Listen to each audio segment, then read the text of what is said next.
Good morning, it is JR with Citrus Carpet Cleaning Atlanta and OMG Carpet Cleaning, Flowery Branch, Georgia today. This customer found us on the internet. It is a 5-area job. So there are 3 bedrooms, this hallway, and 2 secondary bedrooms. It's a move-out clean, so it's probably more of I need a receipt for a carpet cleaning versus I want to clean the carpets kind of deal.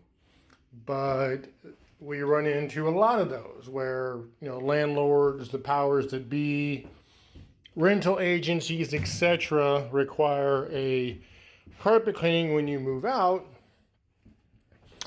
And that's what we got to do. So that's our situation for today. So we will... Carpet's in, relatively good shape. There's a couple spots over here. It's a spot on the stairs. But other than that, when there's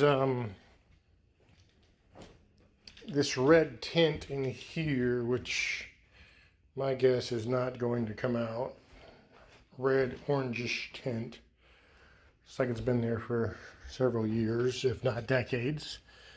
So we'll knock this out and then shoot an after video. Okay guys, as you can see, it's about 9:17. This, like I said, it was $218 with the credit app tax, $200 for just 5 areas.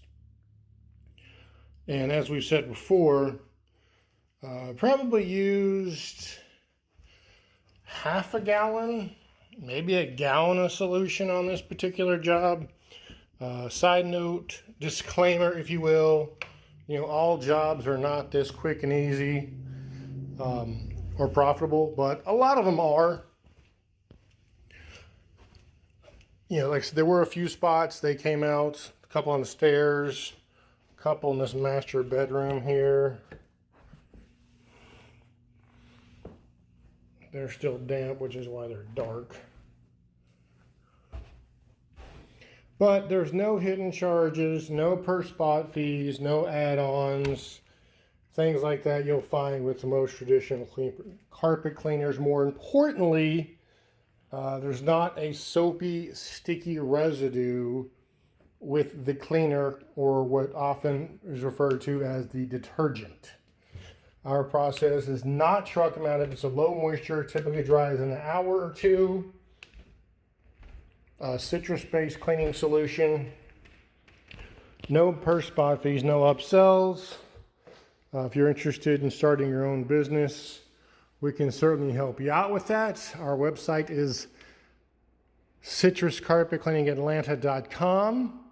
Or you can reach us directly at 770-652-0630. We have one more commercial job today that we like to have light days on Friday. So, not sure what that's going to look like, but we'll get to that next.